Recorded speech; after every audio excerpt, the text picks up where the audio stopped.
Well, let's get started here. Hi, I'm Sheila. Welcome to this afternoon's panel discussion on winter camping. Thank you for taking the time to tune in. I'm pretty confident you'll get some really useful and important information from this talk, and it's also for a great cause. All proceeds go to Women in Crisis, Algoma. I myself have found in the last few years that I really enjoy camping in cold weather, but there is a learning curve. There are things that you don't even have to think about when you're camping in the warmer months that become critical matters of health and safety once the temperature drops. Fret not. You're in good hands with these experts, and without further delay, I will introduce them. First, we have camper Christina, who has been backcountry camping since 2002 and winter camping since 2015. Since then, she's made 3 homemade hot tents and camped in all of them many times. She's also an experienced cold camper, that is winter camping without a heat source. And in 2021, she created an online course called Winter Camping for Beginners. She shares her experiences with others through her own YouTube channel and has appeared as a guest many times on other well-known campers' channels as well. Thank you for being here, Christina, in spite of having a bit of a cold. Thanks for having me. Yeah, and our next guest is Christine Canoes. At just 10 years old, an age when I was still most interested in Barbies and watching music videos, Christine fell hard for canoeing. She then managed to convince her parents to get her a camping pillow and let her borrow a solo canoe. She spent her youth guiding whitewater rafts and teaching whitewater kayaking in Canada, the US, and New Zealand.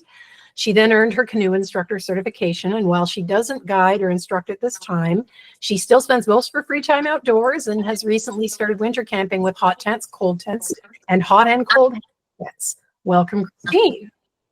Thanks. Next, we have Jeff. Is Jeff here at this point? No. Okay. Maybe he'll join later. Jeff, who with his partner Laura run Lure of the North Outfitters. They're experienced backcountry campers who have in the last decade become interested in longer distance winter travel and hot tent camping. They offer courses and expeditions with Lure of the North, embracing traditional methods of winter travel by wooden snowshoe and toboggan. They too are happy to share their experiences and encourage others to realize their winter adventure dreams. And hopefully we'll see Jeff soon. Last but by no means least is Vicki, who has come a long way from her first winter camping experience 8 years ago in a nylon woods tent. She's since upgraded to a snow trekker for Dream Tent, and she's here to offer advice and wisdom no matter what level you're at. So we're really glad you could be here too, Vicki. Hi, guys. Excuse the foster dog. I'm just going to sit my phone down and put him outside. I'll be back momentarily. Okay. Thanks. Okay. Well, with that in mind, let's move to the first question. And I'm going to send this one to Christina. If somebody's planning a winter camping trip, what clothing should they be pulling from their closet? What should they keep in mind when deciding what to wear? Number one thing I would say is layers, always layers. You don't want to go with a big heavy jacket that you might sweat in. Sweating is dangerous when you're out in the cold. So you want to have layers, you want to have breathable clothes that will let the moisture out. And that way you can take things on and off as you get warmer or colder to avoid sweating. So that would be my number one answer for that. Now that I think about it, with regards to clothing, like, are there particular fibers? I personally myself get very picky about fibers. Are there certain things that you would recommend in terms of materials that are better? Or say not cotton. Cotton kills, as the saying goes for winter camping. Mm-hmm. You want to wear a lot of microfiber type of stuff, things that are breathable, like what I'm wearing right now. So that it doesn't trap the heat in. It lets the moisture out, but still keeps you warm. Looser layers as well. You don't want to wear like tight boots. You want them to have a little bit of air in them, a little bit of breathability. Everything should be able to breathe a little bit. And again, like just so that you can take things on and off as you warm up or cool down so that you don't sweat. Hello, yeah, technical difficulties that my phone seems to have surpassed more than my laptop, so okay. I'm on my phone. Whatever works. So hello, everyone. I'm sorry to have missed the beginning of this. Awesome. That's okay. Next, let's talk about shelters. So what kinds of shelters are there, and what might influence a person's decision towards one over the other? Maybe let's talk to Christine about that. Sure. So I think that a lot of it is personal choice. I also think that just generally in regards to shelters or clothing or anything else, that this is where what Christina talked about, the idea of like thinking about what you would do as a beginner is important, because when you're trying out new gear, it's good to be close to an exit strategy, right? So I think that there's lots of options in terms of gear, but what's important is to make sure that when you're testing it out the first time that you have a way to exit the situation if you're not having the gear perform the way you would expect it to. I also, there was a lot of dialogue around this in the newcomer chat earlier in regards to the idea that like you can really mostly start with what you have in terms of your tent, as long as you have a sleep system that is warm enough. So a number of people were asking, should I be buying this or that for freezing women? And in a lot of cases, you can use a 3-person or 3-season tent, as long as you have appropriate clothing and an appropriate sleep system. But by and large, winter tents fall into sort of 2 categories.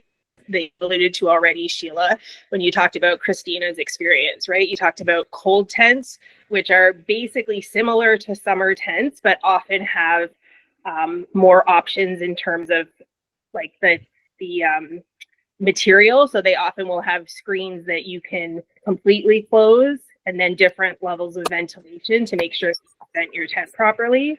And then of course, there are hot tents like you talked about in terms of Vicky's Dream Snow Checker tent, which is kind of the iconic tent. And I think Lure of the North might actually sell those. Yep.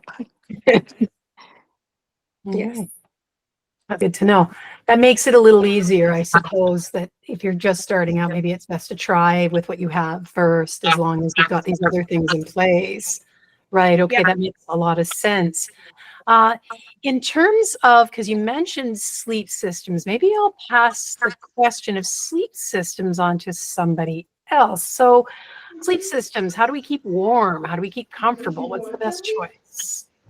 Okay, well, I'm very supportive, like everyone else I think has said, like you work with what you have to start and then build up from there.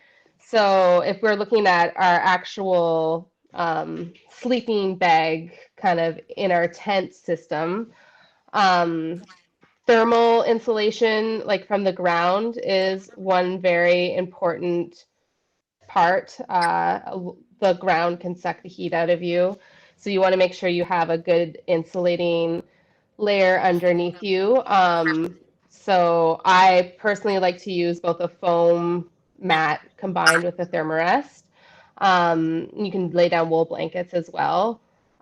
Sleeping bags, for winter, you can get a nice winter sleeping bag or double 2 sleeping bags together. If you want to add blankets, you want to make sure that the blanket doesn't compress the loft of your sleeping bag, because it's the loft of, like, especially like a down sleeping bag or any of the other microfibers, it's the loft that's keeping you warm, right? So if you want to add a blanket, you want to make sure it's inside your sleeping bag.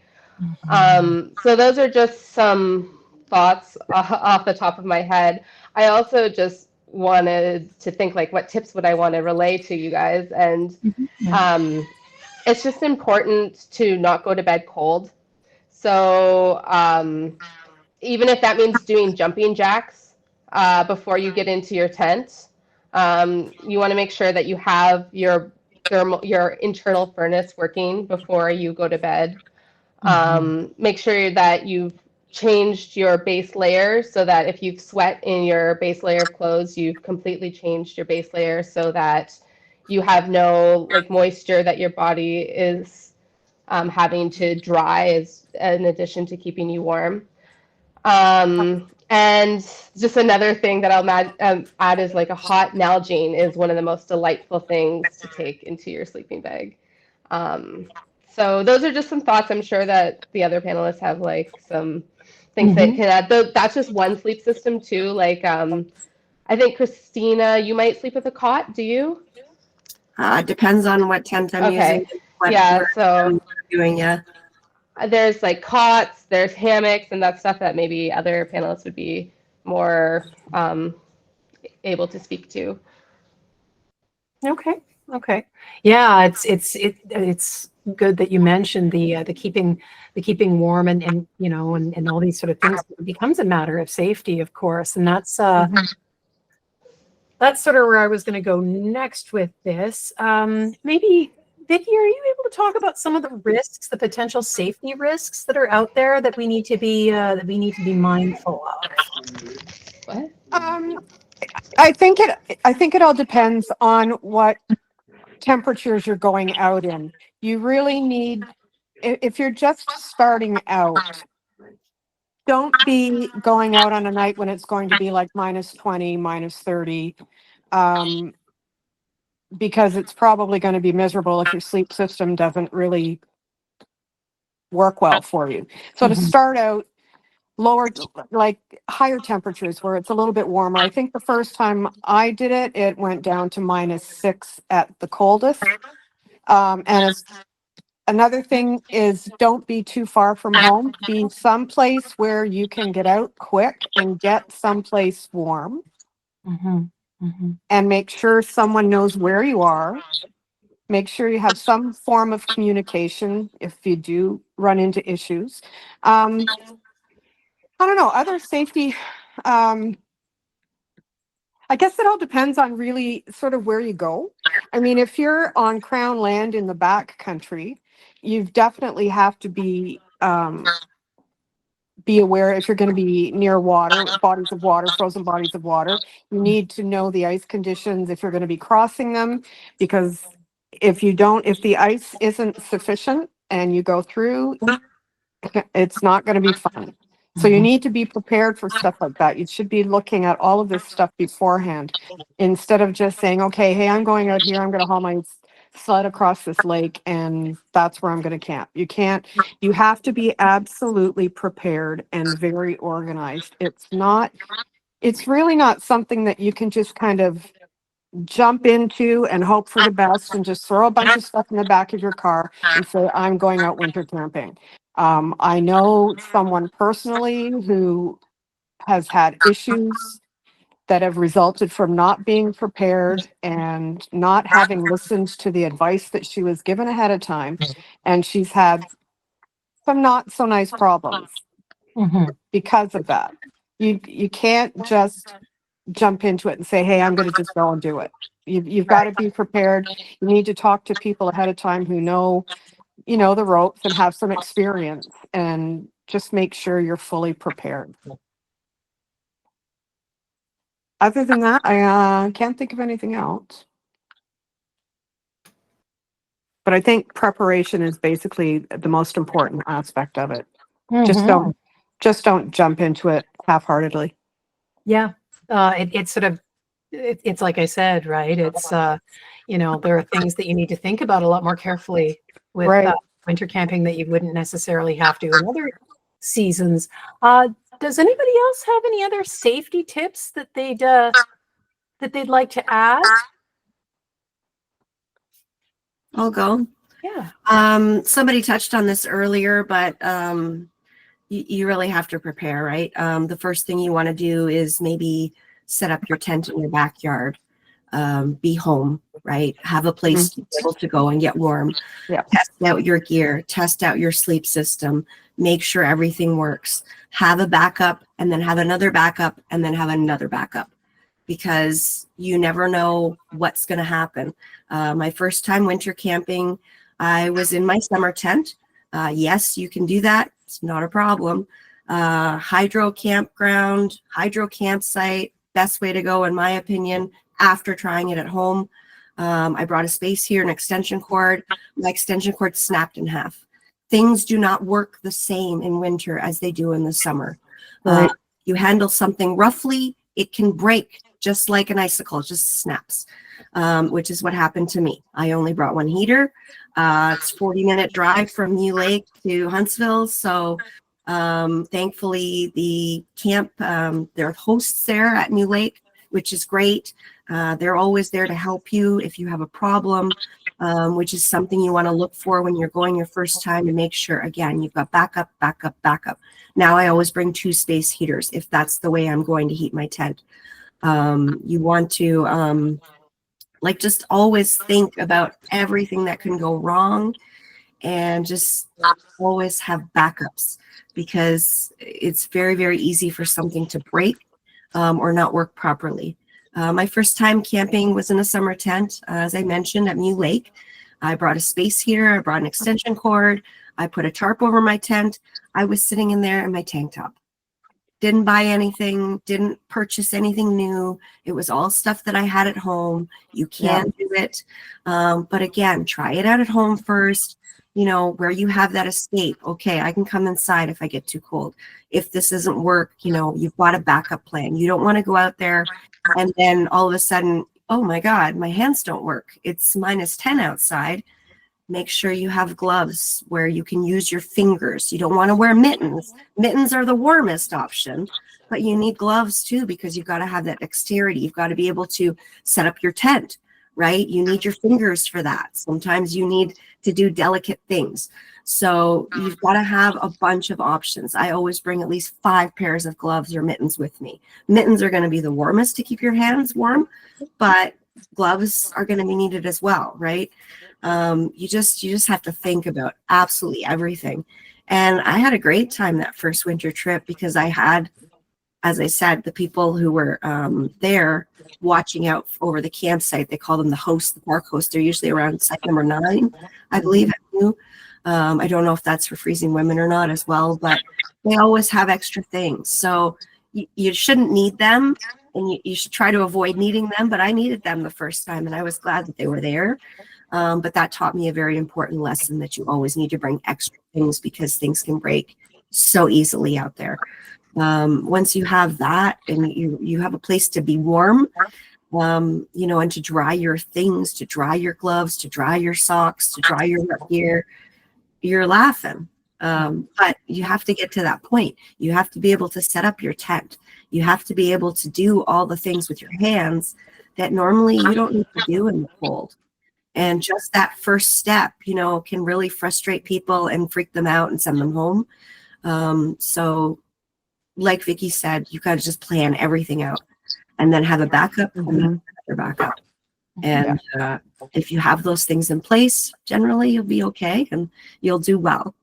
Do a lot of research, ask advice, do things like this, and ask questions so that you know what to do if something happens. But I did want to ask, because I don't have an electric site at the Freezing Woman event. And so I was wondering about bringing a power bank, but then I was wondering, like, how will batteries work in the cold? Like, do they work well? Is it something you have to be very careful about relying on? Vicky? I think it kind of depends on how cold it's going to be. And different battery banks are all perform differently.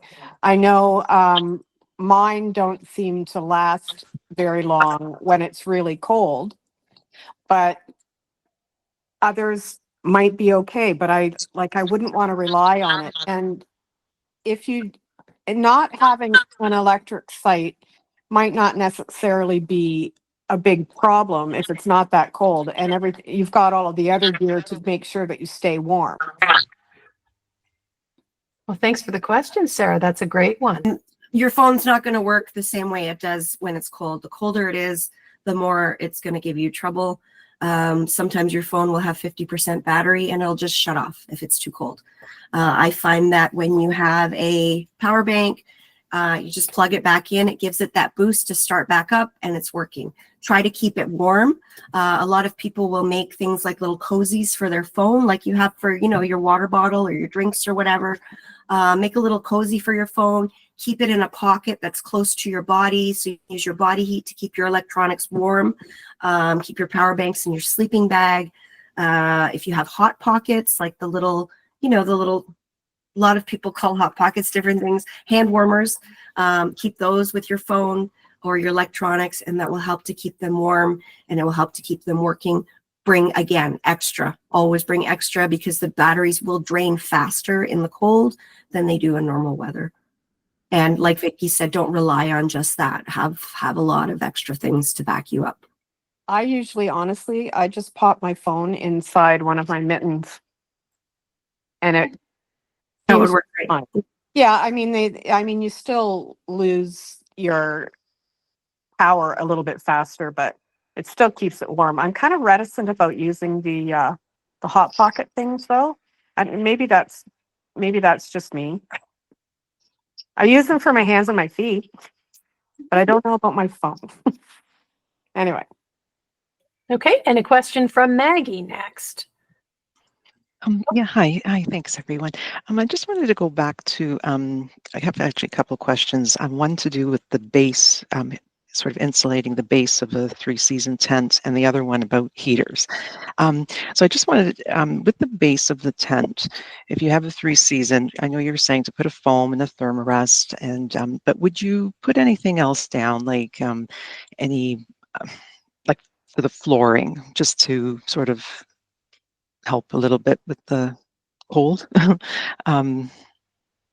Like, I don't know whether you like one of these emergency blankets or cardboard or like a wool blanket underneath. Someone jump in.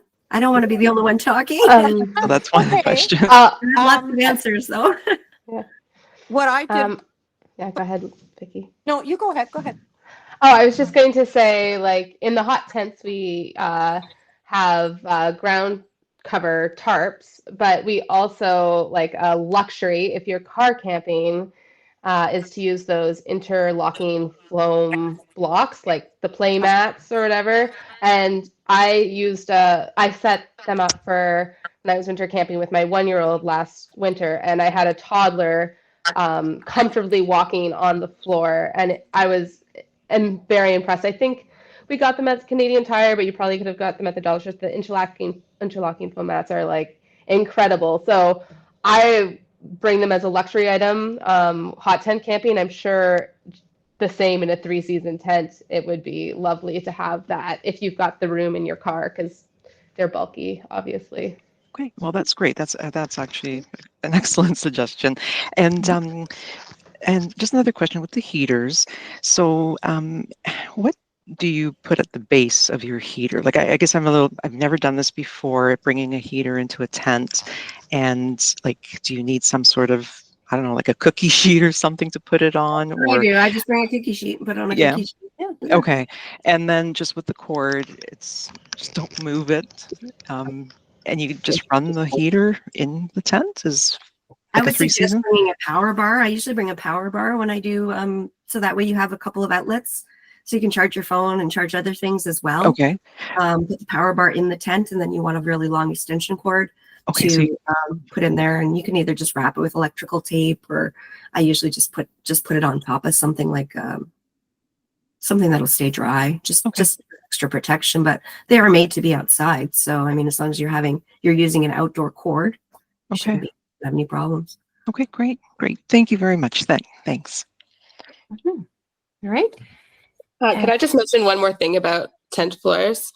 Of course.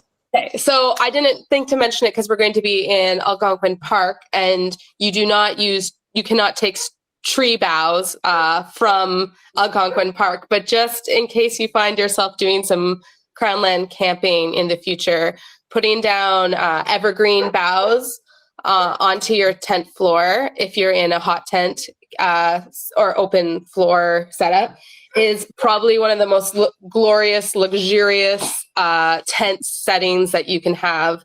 It creates an insulating layer from the snow, but then as you've got your things hanging in your tent that are drying and dripping water and melting, it's permeable. So the water goes right through the boughs. And if you put in the work to set up like a really nice thick bough floor, then your tent is dry. You've got this permeable insulating layer, and we try to find manufactured equivalents, but nothing beats a bow floor. So if you find yourself doing some crownland camping, plus the smell and the ambiance, I just should mention that for future.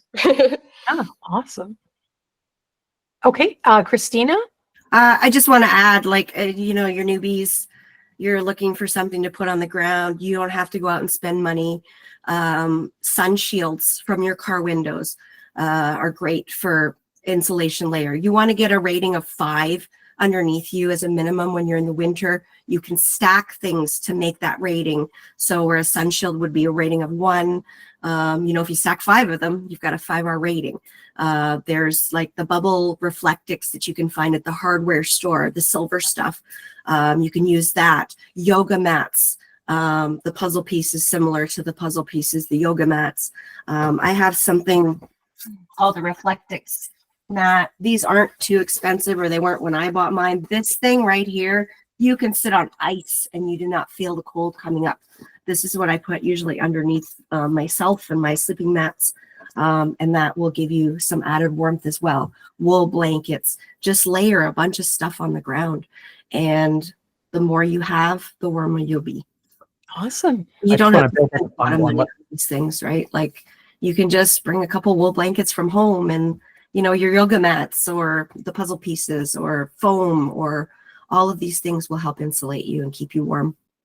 I wanted to jump in to build on what Christina said, because closed cell foam or foam is fabulous. It's really good at conductive insulation. The Reflectus is really great at reflecting your body heat back to you. So if you're warm, Reflectix will reflect that warmth back to you.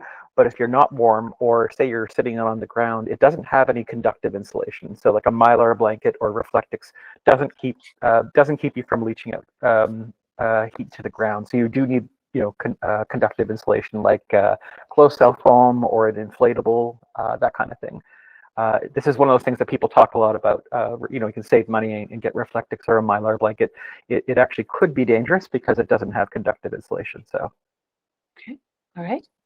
Thank you, Andrea. Vicky, was there anything else you wanted to add, or? Yeah, actually, you might not always have this on hand. The very first time I cold tented, I don't know where I found it, but it must have been one of the construction sites that were nearby. But there's an underlayment for flooring, like for hardwood flooring, and it's a very, very thin layer of blue foam.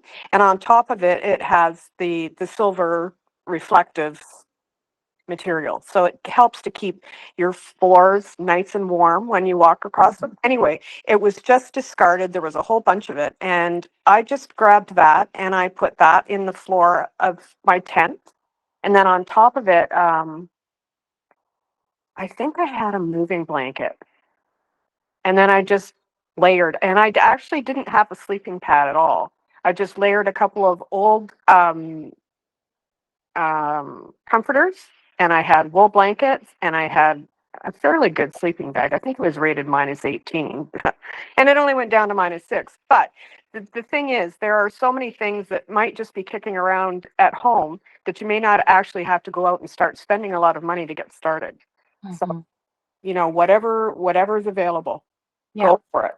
I really like that message. I'm hearing that from you, that, you know, there's a lot of this stuff you can maybe find around your house. So that makes it easier to get in at that. So does anybody else have anything for this particular question, or?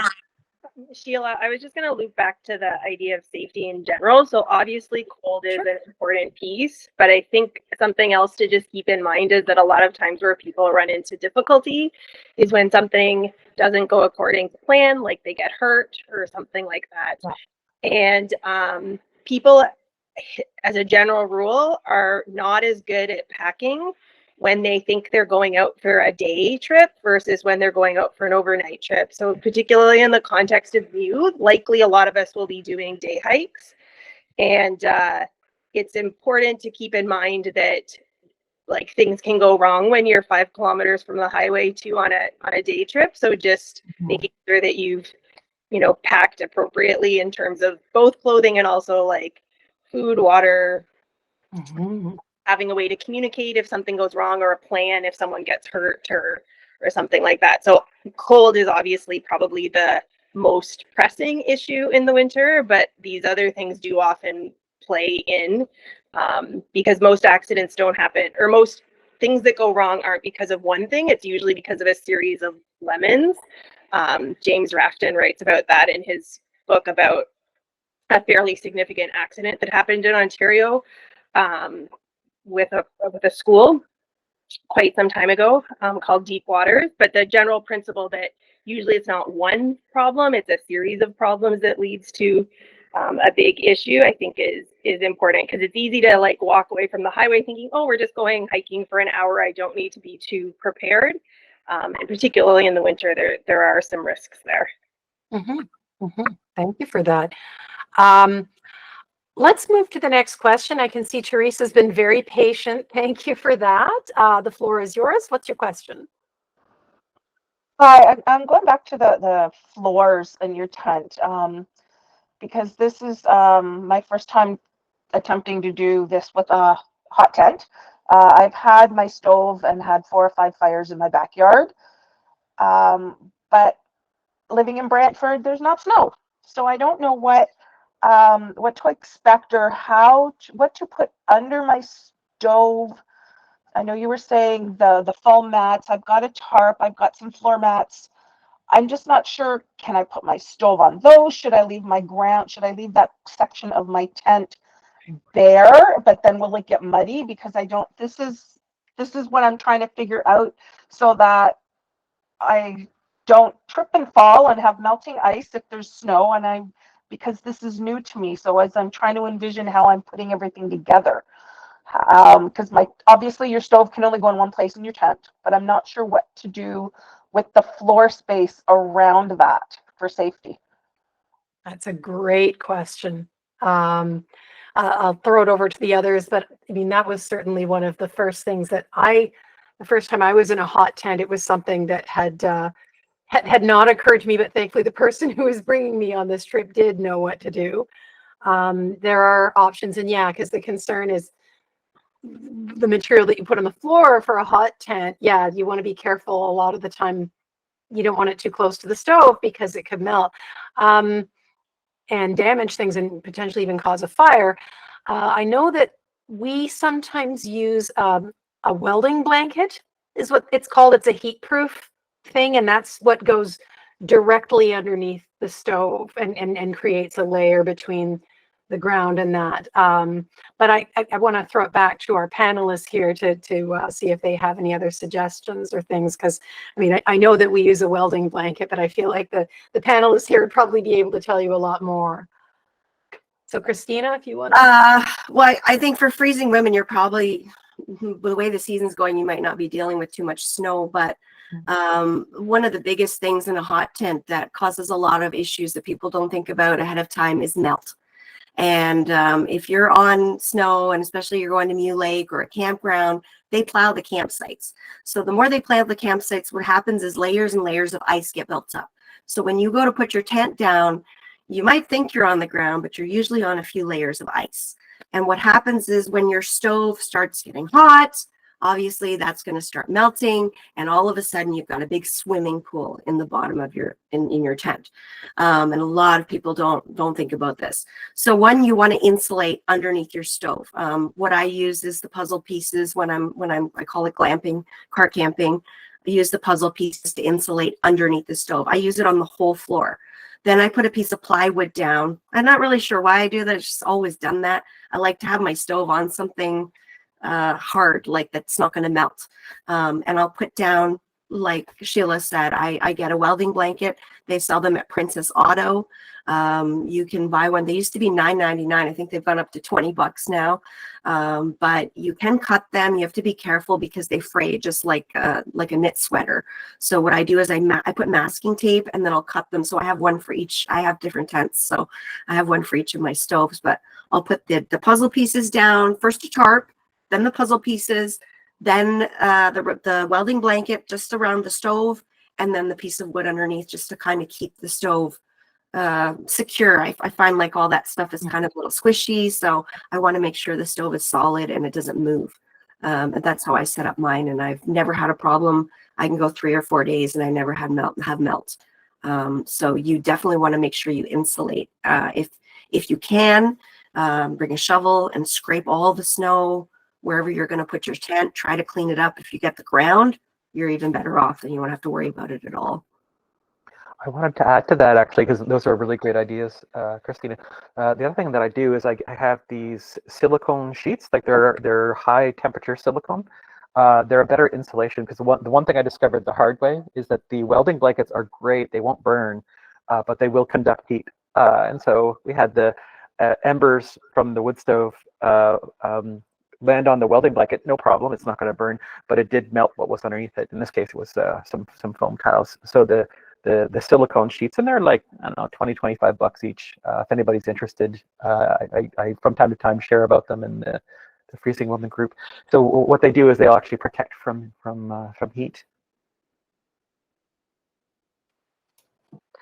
Yeah, so all good suggestions. I'll just add a few more tips. When we set up our stove, we use seizing wire to put it on float legs, logs. So green wood, preferably if you're in the park, what you can find that seems appropriate. The length of the stove, and then those logs will sort of float in the snow and then not sink down and keep your stove stable even when it melts. We also now have a heat reflector that is designed to fit the exact diameter of the Nyko stoves, which we have. So it's like a product that's designed just to fit under the stove. So use what you have, but there's just a couple more ideas as float logs, and we have that product. Yeah. Oven liners too. You can find them at cooking places and baking stores and stuff like that. The big oven liners, those are great for under the stove as well. Great. I wanted to jump in with one more quick question related to the ice on the ground that Christina was great to point out. If somebody needs to hammer in tent pegs, what are the options for securing their tent when it's icy? Go ahead, Vicki. You can smell the smoke.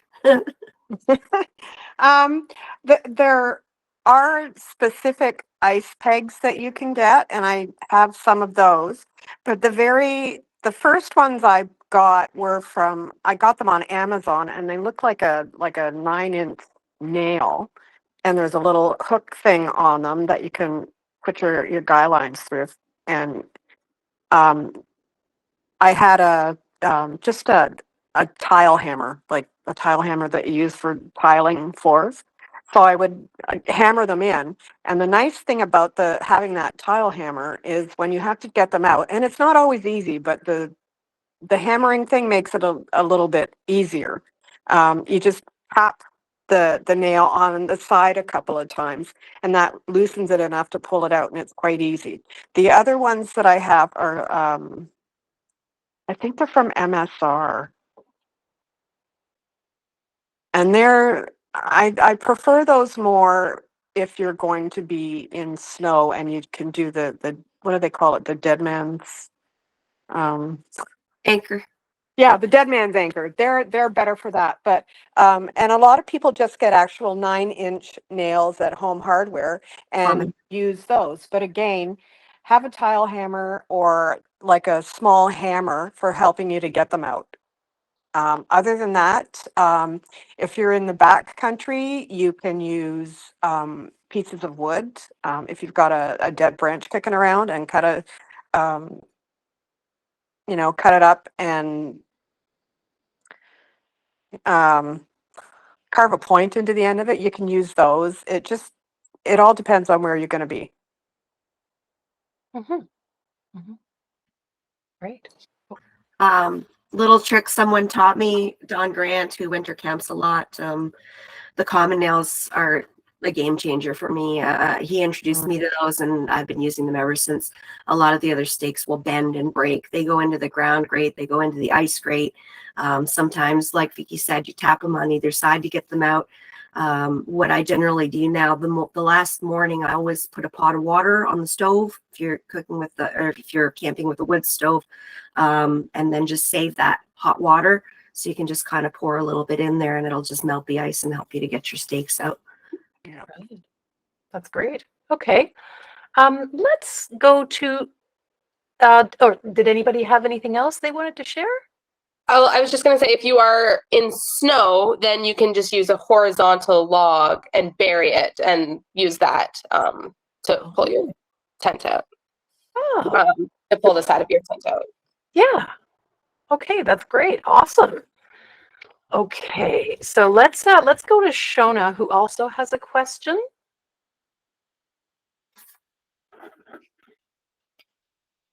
You'll have to unmute. Can you hear me now? Yes. Welcome. Thank you. I'm cold camping, and I actually haven't even been in a tent for a few years. I moved off the ground about 5 years ago to a trailer, so now I'm going back down. And I have a lot of the things that you talked about, the reflective mats, the foam pads, the thermarest. I remembered that from my Girl Guide days 1,000 years ago. And I did do lean-to camping back then. But what I don't remember, and I can't seem to find on YouTube, is what layers go where. So I heard about the reflective mat, which I have, but the thing, if it's right underneath you, if it's cold, it's not going to, if you're warm, it'll reflect that back. But if not, it's going to be cold. So is there a place that I can look that shows me what goes down on the ground first, and then what are the layers after that? And the other piece of that was, I think I heard you say, which I hadn't considered, putting those foam tiles down on my whole floor in my tent. I was just actually focused on where I was sleeping, not where I was putting my feet when I get out of that ensemble of tower I've made. Okay. I can jump in and talk about that, and then hand it off to the rest of the panel, because I was talking earlier about reflectics. So what I find one of the best things to have at the bottom is something waterproof. So just in case there is some rain, just in case there is some melt, something waterproof on the bottom, whether it's a tarp, whether something like a closed cell foam will probably be waterproof as well, but you're going to want something that's going to be resistant to moisture on the bottom. Then usually something that's conductive insulation. So a closed cell foam will be a really good layer at that point, because what that does is it keeps the warmth of your body in your body, and then the cold of the ground that doesn't leach to the ground. If you do have a reflective layer, depending on how comfortable it is, so if you're comfortable with it directly underneath you, not everybody is, that's a good thing to put under your body, because that'll reflect the warmth of your body back right at you. So that's the way that I would do it now. I think it might have been Vicky was talking about how some closed cell foam mats actually have the reflective layer built into it, and certainly inflatable air mattresses like a thermarest X-therm mat will actually have insulation built in, and so it's mostly air, but there's actually a reflective layer of insulation in there. So back to the panel. Okay. Christine, did you maybe want to jump in and talk about that with your experiences? Sure. So yeah, no, I mostly cold camp. I certainly would defer to people like Christina on the hot camping specific questions, but I would say that the short answer is that, like most other things, there's like 10 different ways you could do this, but probably the important thing is understanding R value, which Christina talked about earlier. So I personally tend to just use a thermarest foam mat, similar to what Christina showed us earlier, and then an inflatable mat that has a high R value. I use the X-therm that Andrea was talking about earlier. But again, you can use what Christina said earlier. You can use multiple layers to add together R values, right? You don't necessarily need to go out and buy a new winter camping mat right away. But the key piece is that R value thing. So you probably can, if you take the items that you have already, Google and find out what the R value is on those different items.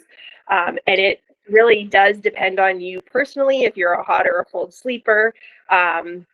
Christina mentioned 5 as an R value as kind of like a base. I sleep really cold, so my combined R value is like closer to 8. But again, people are going to differ on that. But I think that if you're looking at your own stuff and trying to figure out how well it will work, other than trying it out, which is always the best way, looking up what those R values are and adding them together will give you a starting point. Okay. Does anybody else have anything they'd like to contribute for this question? Okay. Andrea's added some things in the chat, some comments. But if nobody else has anything to add to this particular one, I do want to maybe circle back because, yeah, I think early on when we were talking about different types of shelters and stuff, I was thinking that maybe I should ask Christine to contribute to that question. Do you have any thoughts on shelters that we haven't covered already? Because you've had a varied experiences with different approaches to shelter. Like you've used hammock tents, for example, that kind of thing. So I wonder if you'd have something to contribute there. Yeah, okay. Yeah, I think I talked a little bit earlier about kind of the broad categories. I mostly cold tent, so I do have a hot tent, but I'm still kind of playing around with that. So I think Lure of the North and actually everyone else on the panel does more hot tenting than me, so I would definitely defer there. I do hammock camp. I'm still kind of learning that process. I just bought a hot hammock tent that I found used, so I'm just starting to play around with that, but I enjoy hammock camping. And it is sort of similar in terms of the idea that it's all about layers. It's just that the layers are different. So typically in a hammock, you use an underquilt instead of a pad, and then an overquilt instead of a sleeping bag. But the concept of like multiplying by adding multiple layers work the same way. Yeah. Mm-hmm. Vicki, was there something that you wanted to add? No, I just agree with Christine. Cool. Yeah. Definitely multiple layers. Yeah. They may have to be different kinds of layers, I would think, because Right. you're working with a hammock rather than a tent with a solid ground on it. But I would think the principle would still be similar. Yeah, absolutely. So the other thing about tents that we haven't touched on, and I don't know if it's coming up, is just that maybe someone who does a lot of hot tenting can speak to like what they put in their tent for safety related to like things like carbon monoxide and stuff. Yes, I think that would be an excellent idea. Does anybody want to pick that up? Sure, I'll do that. Carbon monoxide detector, absolutely. A friend of mine is a retired firefighter, and a few years ago, he pointed me to, it's an aerosol can, and you can get it at Canadian Tire, and it's like a fire extinguisher. And he always has one of those in his tent as well. And this was kind of, I thought it was kind of funny, but he generally sleeps at the back of his tent, but he always keeps a good sharp knife with him. Yep, that's it, Christina. Yep. That's from you. Yeah, exactly. Yeah. But he always keeps a good sharp knife beside him where he's sleeping, because if by any chance, and it's really, really hard for your hot tent to end up burning, but if it does, and you can't just grab that fire extinguisher can quick enough, he plans to just take that knife and slice it through the back of the tent, and he's getting out that way. But that's, that's a personal preference thing. But definitely have the carbon monoxide detector, and definitely get something like that fire extinguisher stuff. It's so handy. And I think it's like $20 at Canadian Tire, and they've always got lots of it. So I've always got that with me. Brilliant. That's great. Yes. Anybody else have any thoughts, or we can move to the next question? Oh, Laura, anything? Oh, yeah, you'll have to unmute. No, I think those are all great points. You can look for where the vents are in your hot tent to make sure that you do have some airflow and that your stovepipe is set up in a way that you're going to make sure the airflow is heading out of your tent and downwind. Okay, awesome. Very helpful. Okay, I think Sarah's back with a question. Sarah? Hi, thank you. I actually, this may be sort of fairly similar to what you were just discussing about the ventilation, but so I have like winter camp once before, like not to say too much about my age, but like 25, 30 years ago on a glacier in the Alps. And I remember I was sleeping in a mummy bag, in a bivy bag. And, you know, I was beautifully cozy and warm, but I woke up soaked. And so I was wondering what advice you have. I mean, first of all, about making sure that that's not happening. I mean, I'm not going to be sleeping in a bivy bag this time, but nonetheless, you know, I've seen tents get wet inside. And also, if it does happen, like, what do you do to dry yourself out in the cold? That's a great question. Who wants to jump in? I can start. You want to start, Tina? No, you. I was saying you. Okay. So the first thing that can be helpful is instead of using a bivy bag, because bivvies are generally not breathable, is to put a synthetic bag of some sort over top of your down bag. So you can buy what's called an over bag. Mech used to sell them. I don't know if they still sell them, but you also can just use a really cheap synthetic thin sleeping bag, like a 40-degree Fahrenheit sleeping bag over top. The purpose of doing that is that the idea is that the synthetic bag will absorb the moisture as your down bag gets moisture, or if it's coming off the inside of your tent, your synthetic bag's going to take up that moisture. Another thing that's common among hammockers is to actually get to like basically take a piece of fleece and build like the easiest way to do it would be to take I'm in the process of making one actually, is to take a inexpensive fleece that you're prepared to cut and essentially keep the neck on it, cut it at the shoulders and cut it kind of down your front. The idea is that you put it on over your head over top of your bag, because you're just trying to come up with ways for something else to capture the moisture basically. In hammock tents, Little Shop of Hammocks has a product that they sell periodically, which is called an insulated overcover. Overcovers are fairly common, but insulated ones are not. It's the same principle. You're trying to get something else to pull in the moisture.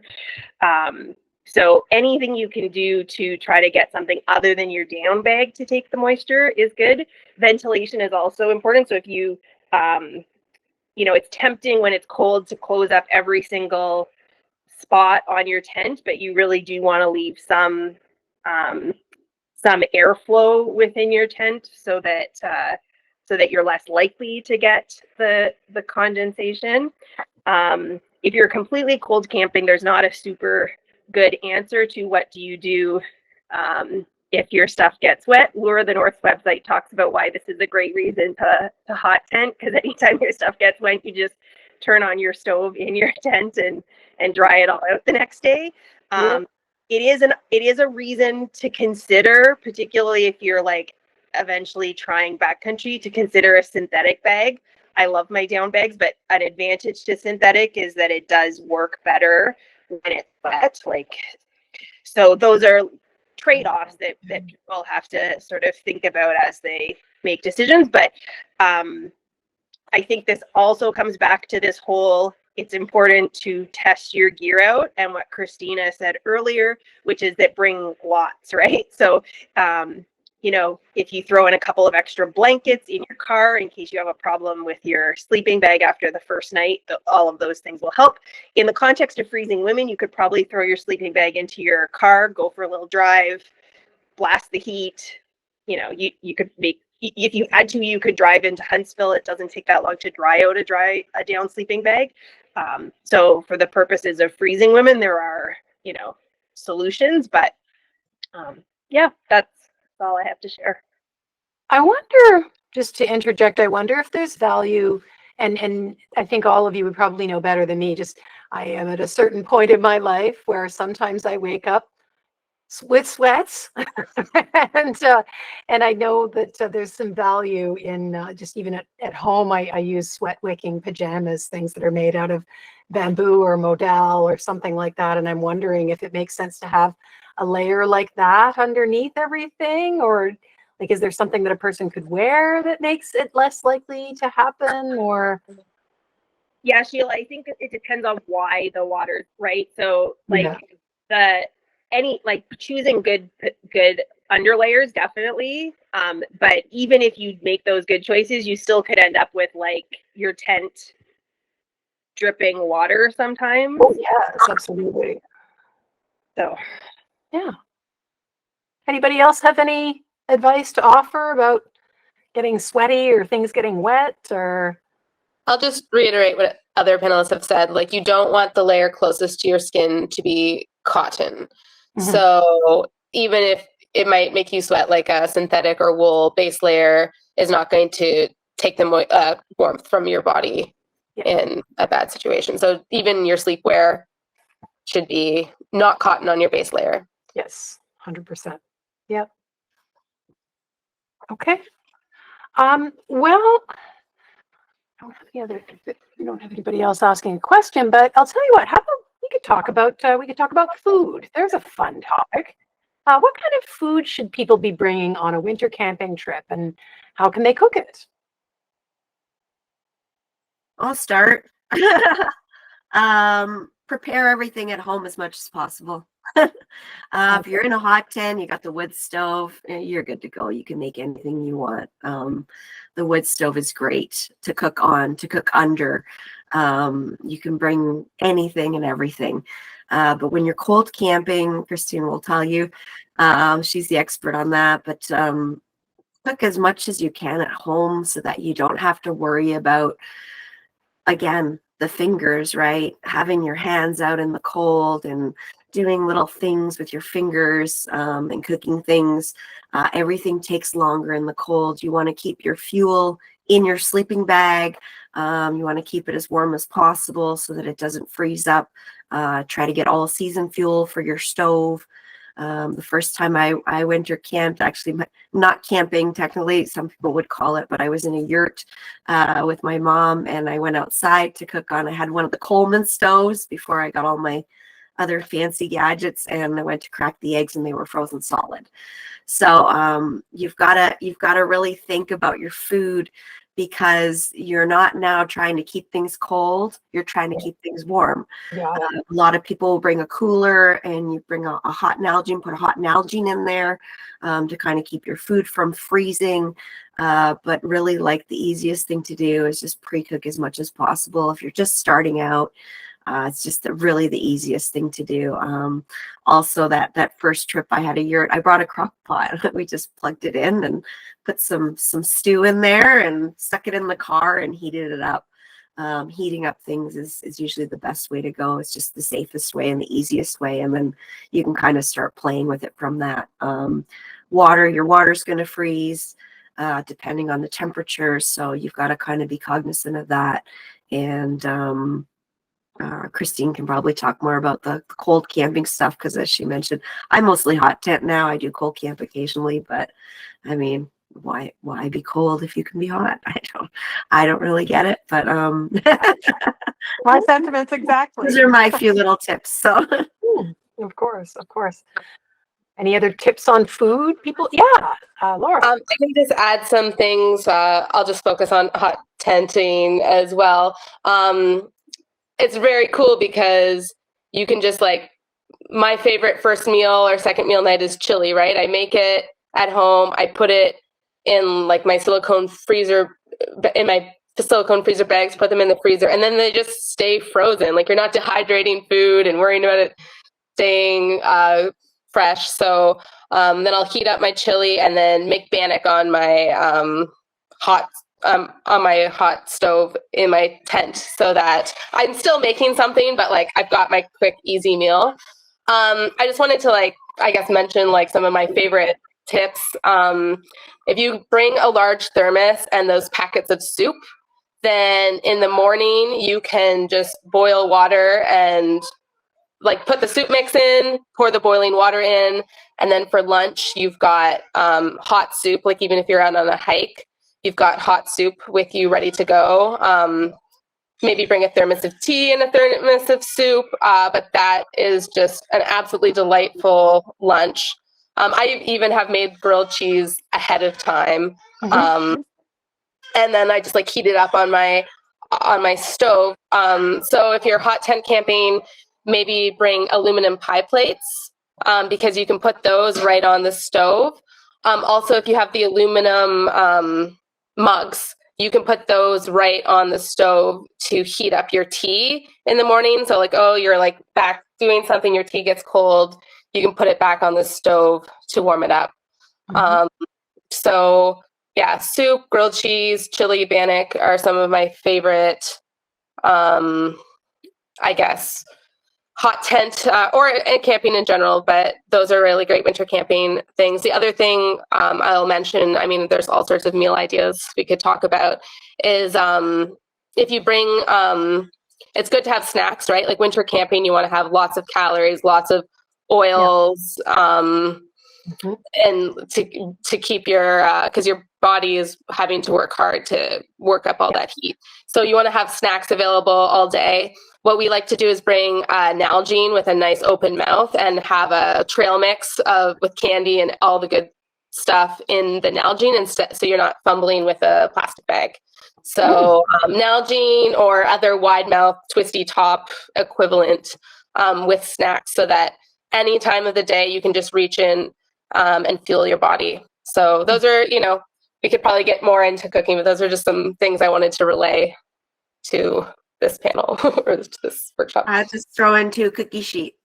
I bring a couple cookie sheets. You throw them on top of the wood stove. You can heat up anything on that thing. You can heat up your bacon, your sausages, make eggs, toast, everything on the cookie sheet. Easy peasy. Throw it in the car, take it home and wash it. I have to admit that's one of my favorite things about hot tenting is the fact that you can cook and eat in your tent. Before we move back to questions, Christine, did you have any thoughts to add if you're cold camping? Tips?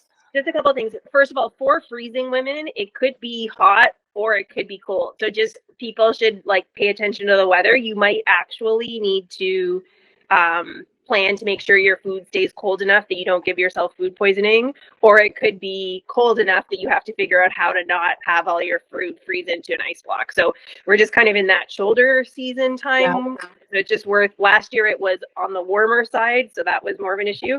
I do actually like baking and stuff when I'm camping, but I do mostly bring dehydrated food. That's super easy when you're cold camping. I think the key piece is what Christina mentioned, which is the type of gas.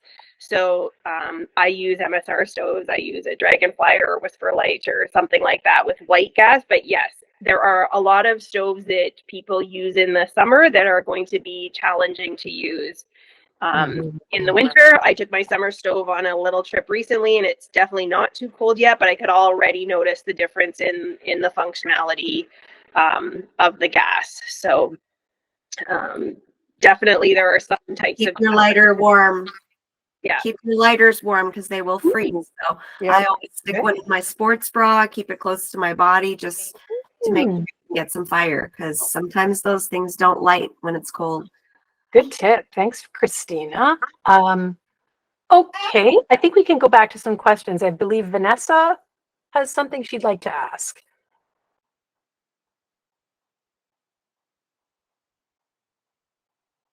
You have to unmute your mic, Vanessa.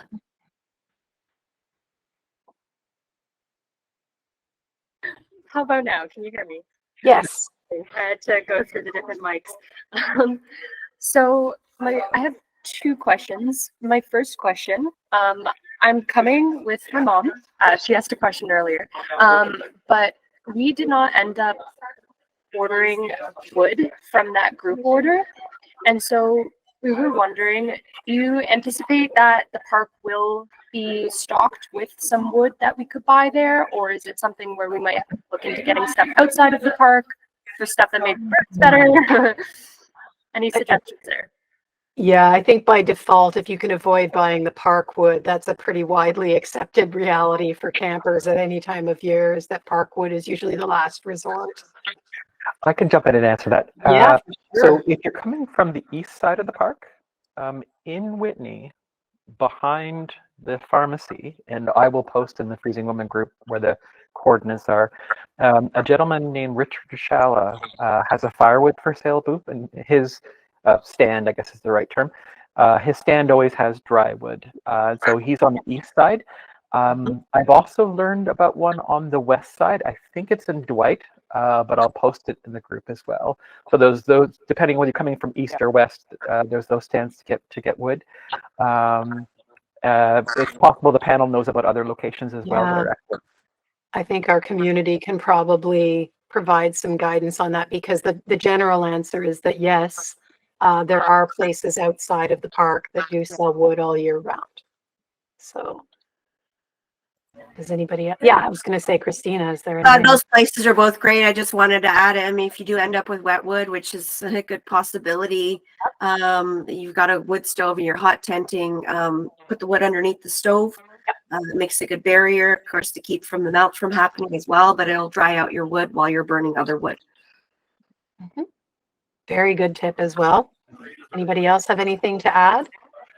I believe I looked this up last year, so I hope that my memory serves me properly, but it's 100 kilometers from your location is considered local wood, because you can't bring wood from outside of the park. They're worried about, Dutch elm disease and other things, but 100 kilometers. So if you can sort of look at a map and keep that into consideration when you're sourcing your wood. Very helpful. Yes. I wanted to build on another thing. So sometimes if wood's been left out in the elements, the outside of the wood might be a little bit damp, but if you split it, that the inside will be drier. And so in the context of Freezing Woman, if you swing by Site 7, I have something called a kindling cracker. So it's a little bit better than swinging an axe around. What it is just like an axe built into a frame, and you put the log into the frame, and then you whack it on the head. I've got a sledgehammer to do that. Yeah, seeing a bunch of thumbs up. About that. Pardon me? I saw something about those a while ago. Yeah. So swing on by Site 7 if you want to check them out. So it's a slightly safer way than swinging an axe around. Now, if you are going to use an axe to split wood, just please be careful. There's a technique to it. You want to have a very wide stance, and you want to, ideally, if you're willing to be really safe, you'll kneel on the ground, and that way, if you swing too hard and overswing, the axe hits the ground. It doesn't hit you in the leg. So the axes can be very, very dangerous. For what it's worth, I don't take an axe into the backcountry. I always use, a saw, and then I use a knife. I have a Mora knife that I will baton with. So I'm far less likely to hurt myself, because the difficulty is if you're in the backcountry and it's hours to get to the nearest hospital, you're in deep, deep trouble if you have an axe accident. So, but I just wanted to add that. So to recap the key point, though, if you split the wood, you can get to the inside of it, which will tend to be drier, and it will burn better. The other part is you don't want to throw a whole log. So for those who are renting a hot tent for the first time, don't throw a whole log in there.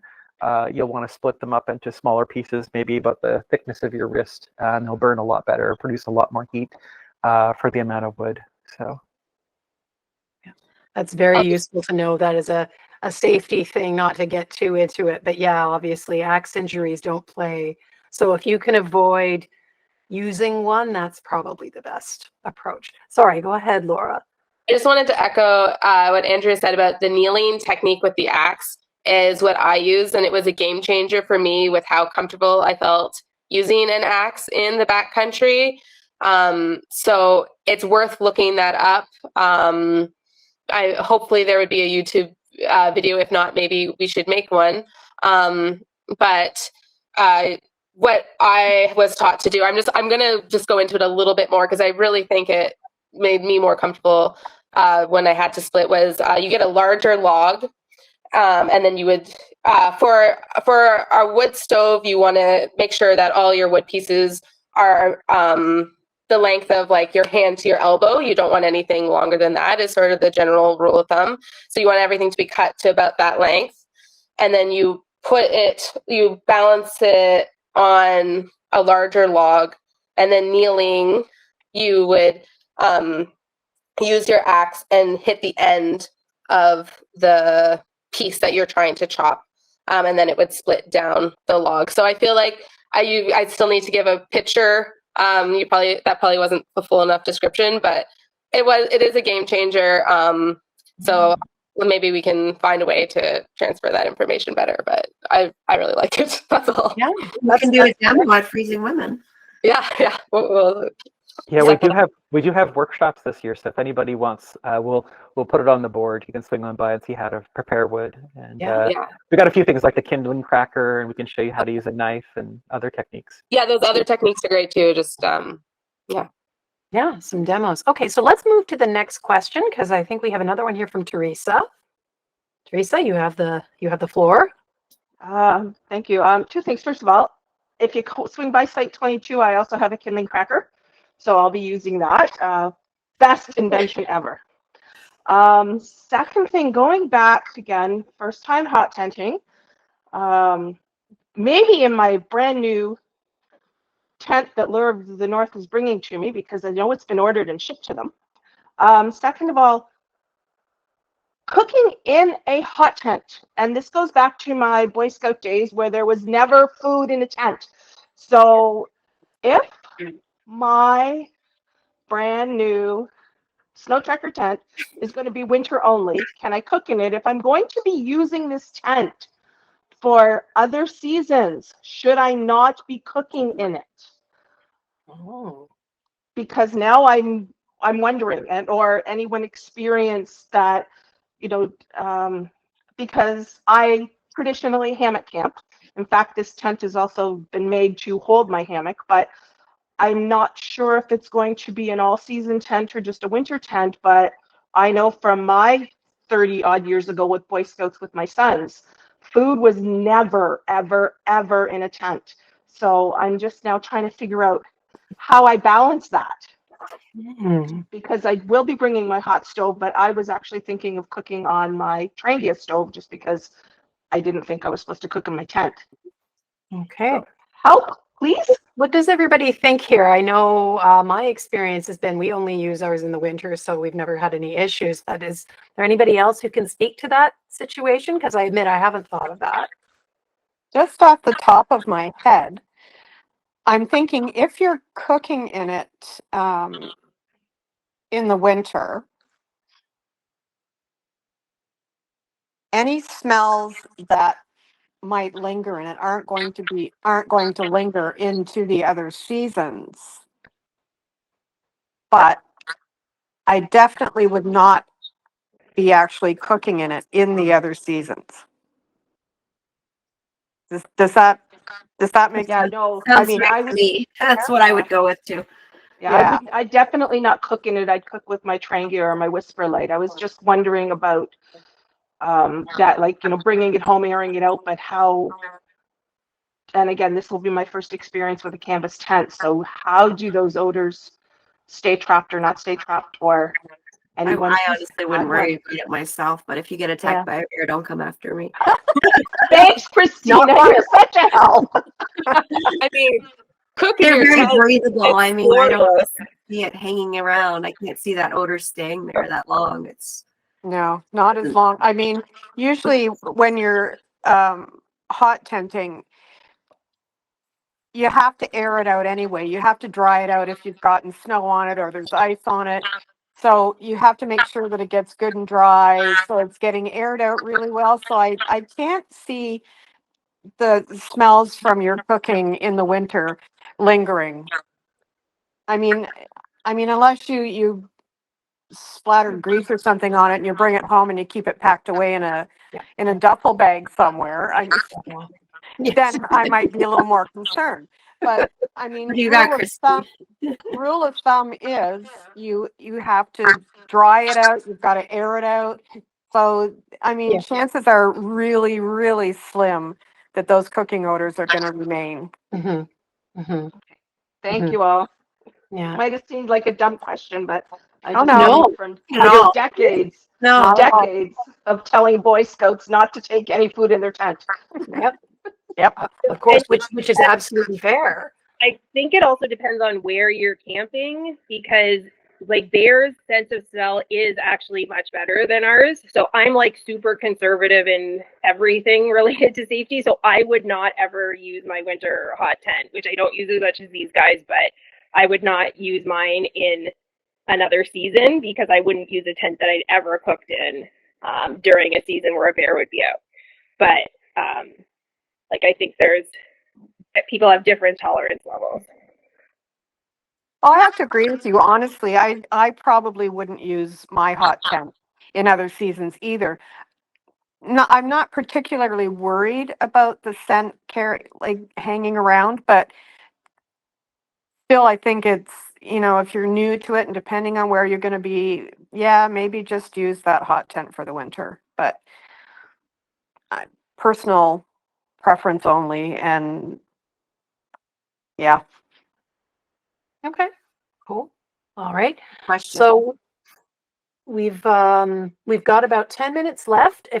We might have time for one or two more questions. If anybody else has anything they'd like to ask before I ask everybody here to provide their final thoughts, any things that they really want to share. So first off, are there any more questions from our guests here from our attendees, everybody out there from the audience? Yep, thanks for sharing that, Andrea. That is an extremely valuable, very thorough resource. So thank you for sharing that. I was just going to jump in with one question that someone asked. They asked about how do you keep your water from freezing when you were winter camping? If there's lots of snow, you bury it upside down in the snow. Okay. And then it usually doesn't freeze. Might get a little bit of ice in it, but for the most part, it shouldn't freeze. If you don't have a lot of snow, what I usually do is I keep it sort of close to the wood stove, and that tends to help. I mean, be sensible about how close you've got it to that wood stove. But you can also have, if you have like a foam cooler, just one of those foam cooler things, or any cooler that you have, keep it in that. And Christina, jump in with that insulated cover. Those help as We well. got the mat from the Dollarama and duct Yep. tape. Christina, I made one of those after I saw your video of you making that. Oh yeah. I have one, yeah, done up Just like gotta that. remember to put that thing because otherwise it. Oh yeah, that's smart. Yeah. And I got a little lid too. And a lot of people will just bring their water in a thermos, like an insulated thermos. Oh, look at that. Will bring their water in an insulated thermos. So for during the day, they have it like that. Mm-hmm. And anything else anybody wants to add here? I just have something quick. I think this is the first all-woman panel about winter camping I've ever seen, so this is freaking awesome. What more do you need? Yeah. So, cheers, and thank you so much to all Nice of you. not having to fight men to speak. I say that out loud. Yeah. I got lots of thumbs up for that one, eh? Yeah. Look at that. Ding, ding, ding. Yes. Do we have another question from Sarah? Did I see that correctly? I thought I saw a hand go up. It might have been a react. Yeah, possibly. But if anybody does have any questions, I'll be keeping a close eye as the person behind the control booth here to try to loop somebody. Oh, there we go. We got some from. Whoop. Yep. I have some hands going up. Yep. Okay. I think Preeti has a question, but she'll pop up in a Last second. question? Okay. Hi, just curious, this is my first time winter camping as far as footwear inside the tent. Anything that's recommended or suggested?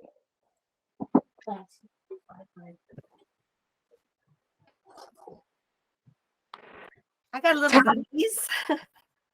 Yeah, I found mine with my booties. Oh yeah, so you got the better ones. These ones are just from Amazon, super cheap. I think they were 11 bucks. This is a splurge. This is a splurge. But waterproof, keep your feet nice and warm, good to run out and go pee and run back in, not get your feet wet. Yeah. That's what I wear. Anyone else? I'm Also, a big fan of those down booties. Yeah. They're amazing. Oh, yes. Yeah. I Also- have to agree. sorry.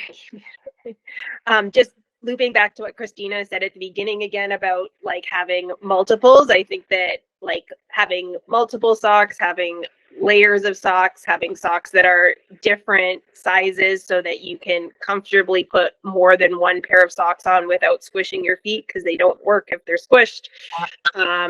I have a pair of down socks. I have down booties, but I also have down socks that are like bigger that you put over top for once I'm in my bag because my feet tend to get cold. But Me too. Yeah. Yeah, I have to admit, last year at Freezing Woman, because of the weather forecast, I wasn't anticipating snow, and I myself made a bad choice with footwear with just a basic pair of leather boots that I wear multi-purpose, and I realized about a day in that this was a bad idea, and I just happened to be very fortunate that someone was looking to sell a pair of very nice and essentially never worn boots that fit me. And that I got very, very lucky, but that was my sort of brush with this was a very bad choice. So making sure that you have warm footwear. And these were shoes, the boots that I wore there also didn't have room for bulky socks.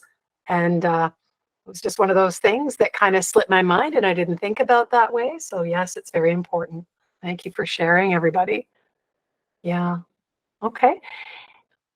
And I think we have another question from Maggie. So I guess we can quickly get that in. Yeah, just a quick question, sort of kind of a little bit off topic, but just wondering whether, Laura, you'll be having any of your products at Freezing Women, like socks that we're talking about, and also whether there's any swag is going to be sold at Freezing Women, or do we need to order all this online? Thank you. Oh, well, thank you for that question. We hadn't really planned on bringing those sorts of things, but perhaps items like socks we could bring. We have mohair socks and these Thompson wool socks, which are super chunky and like the greatest sort of thick socks that can keep your feet warm. Yeah. So I really like those for socks. So let's see. The best bet would be to order them online ahead of time, and then we'll definitely bring them. But I'll mention to Jeff, and maybe we can bring some of those items as well. I think Andrea posted on the Facebook page. We have discount codes for participants for our kits, and the kits is definitely something like if you wanted us to bring and avoid shipping, order those ahead of time because there's so many customizable options. We couldn't bring those. And yeah, we'll definitely like bring some stickers and stuff to hand out. So, definitely ask us for that because I think we're not sure if we would just want to hand them out otherwise. Thank you for that question. Great. Thank you very much. Thanks. Yeah. Oh, Sheila, are you muted? Oh, I knew I was going to do it at some point. Apologies. I was just going to say, just to quickly throw in as well, if people are interested in swag for Freezing Woman itself, it's my understanding that we'll have mugs, hats, and stickers for sale at the event. So yeah, we are just coming up to the end of things. I just want to take a second, and if there's anybody on our panel here who's been bursting to say something that's hugely important that they need to say before it ends, I just want to pass the mic around to everybody at the table here. That anybody's got any other things they want to share? Yep. Okay. Teresa, looks like Teresa wants to ask a question. Oh, do we have time for a question from Teresa? Because we're just coming up on almost 5. Yeah, let's squeak it in. Okay, sure. 1 second, there we go. She'll pop up in a sec. Actually, it was just a quick question for Laura. I just want to make sure that my tent is coming to Freezing Woman because while I'm packing the tent that I've been using, my hope is to use my brand new tent at Freezing Woman. So I want to make sure it's on your truck. Yes, I I'm not going to be packing the truck, but I will double check with Jeff that he packs it, but I'm sure he will. I think he's got a spreadsheet. Thank you. Cool. All right. Does anybody have any pressing final thoughts they'd like to share? Yeah, just a couple little things. And it's, especially if you're going to be in the backcountry, have some sort of a first aid kit with you always. And another thing about food, before you go to bed, it's always sort of a good idea to have a snack that's kind of fatty, like a pepperette or something, or even a hunk of chocolate, because it kind of gets your internal metabolism going and it helps to keep you warm. Mm-hmm. Yeah. That's about it. Yeah. Anybody else? That was what I was gonna say mostly, but winter camping can be amazing. It's a wonderful, wonderful experience. You hear things, you see things. It's a totally different game, and it can just be just such a wonderful time. So, yeah, we're talking about all these things that can go wrong, and be safe and do this and do that, but once you've got all that stuff dialed in, it's such a wonderful time of the year to be out. It's super quiet, and you'll see animal tracks and things that you don't see in the summer and other times of the year. And it's just a really, really good time to be out and enjoy nature. So yeah, like be cautious and make all those plans ahead of time and do everything in advance and check and recheck and be safe.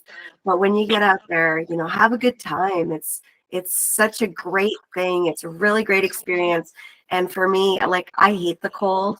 I'm not a fan of the cold at all, but I embrace winter now because I get to go out and do what I love, and just find a way that works for you and do it. And you won't regret it.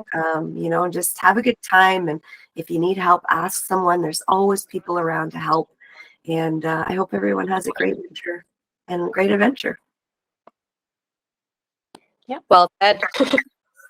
Yes, agreed. There is something to be said for finding things that you can look forward to in the winter. Yeah. That you're able to do. Yeah. Mm-hmm.